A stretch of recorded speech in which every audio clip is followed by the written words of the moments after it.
নমস্কার বন্ধুরা, স্বাগত সবাইকে ডিফেন্স শো বাংলাতে। বন্ধুরা, তোমরা জানো বর্তমানে ঠান্ডা পড়ার সাথে সাথেই এলএসিতেও গরম বাড়তে শুরু করেছে। এমন অবস্থার জন্য ভারত অনেক আগে থেকেই তৈরি ছিল, কারণ চীনের সাথে আমাদের এক মধুর সম্পর্কের ইতিহাস আছে। ভারত বিগত কয়েক মাস ধরেই এলএসিতে একের পর এক ডেডলি হাতিয়ার ডিপ্লয় করেছে, যার মধ্যে বোপস্তোপ, কেনাইন, বজ্র ট্যাঙ্ক এবং আকাশের মতো short range air defence system. তবে এবার ভারত করল আরও একটি স্বদেশি ধামাকা। হ্যাঁ বন্ধুরা, স্বদেশি ব্রহ্মাস্ত্র, যার নামই দেওয়া হয়েছে মহাকালের ধনুষের নামে। পিনাকা শব্দ থেকে নেওয়া ভারতের Pinaka autonomous rocket artillery system, যা একসাথে 44 সেকেন্ডের মধ্যে 72টি রকেট ফায়ার করতে সক্ষম।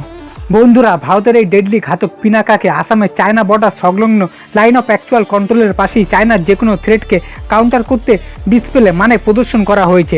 বন্ধুরা, এর রকেট ফায়ার করার ক্ষমতা দেখে বুঝতেই পারছো ভারত যখন এটির ব্যবহার চীনের বুকের উপর করবে, চীনের ছাতির অবস্থা তখন কি হতে পারে, তাও আবার সম্পূর্ণ স্বদেশি ভারতীয় প্রোডাক্ট দিয়ে।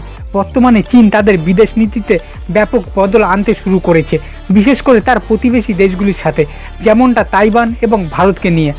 বন্ধুরা, তোমরা জানো কিছু সময় আগে চীনের তরফ থেকে একটি ডকুমেন্টস লিক হয়, যেখানে তাইওয়ান এবং লাদাখ, অরুণাচল দখলের সময়সীমা নির্ধারণের দাবি ও অভিযোগ করা হয় চীনের উপর। আর এই নিয়েই সারা বিশ্ব চীনের চতুর ও ছোট নজরের সম্পর্কে আরও একবার আস্থা হারায়। এমন পরিস্থিতিতে আবার ভারতের সাথেও এলএসিতে দিন দিন দু দেশের ঝামেলা বৃদ্ধি পেয়েই যাচ্ছে, তাই ভারতকেও সবসময়ের জন্য যুদ্ধের জন্য প্রস্তুত থাকতে হচ্ছে। বন্ধুরা, তবে Pinaka autonomous rocket artillery system চীনের উপর ভারতকে কতটা অ্যাডভান্টেজ দেবে তা এর ক্ষমতা থেকেই বোঝা যাবে। ভারতের স্বদেশি নির্মিত রকেট আর্টিলারি সিস্টেম 44 সেকেন্ডে 72টি রকেট একসাথে 38 কিলোমিটার দূরে হিট করতে সক্ষম, যা যে কোনো অঞ্চলকে কয়েক সেকেন্ডের মধ্যেই আগুনের পিণ্ডে পরিণত করবে। এবং বিশেষ ব্যাপার হলো এই রেঞ্জ এলএসি এর মতো হাই স্পেসিফিক রিজনের জন্যই। তবে সমতল ভূমি যেমন ভারত পাক সীমান্ত এলওসিতে এর রেঞ্জ আরও বৃদ্ধি পাবে, যা হবে 45 থেকে 50 কিলোমিটার। বন্ধুরা, পিনাকাকে 1986 সালে ডিজাইন করা হয় ডিআরডিও এর দ্বারা এবং ম্যানুফ্যাকচার করা হয় ইকোনমিক এক্সপ্লোসিভস লিমিটেড ইইএল এর দ্বারা, যার প্রতিটি ইউনিটের কস্ট 26.47 কোটি ভারতীয় রুপি। এই ঘাতক রকেট আর্টিলারিকে প্রথমবার 1998 সালে কার্গিল ওয়ারে ইন্ডিয়ান আর্মি ব্যবহার করে, যার সাকসেস রেকর্ড ছিল 90%, যা বিশ্বের সেরা ওয়ার সাকসেস রেকর্ড।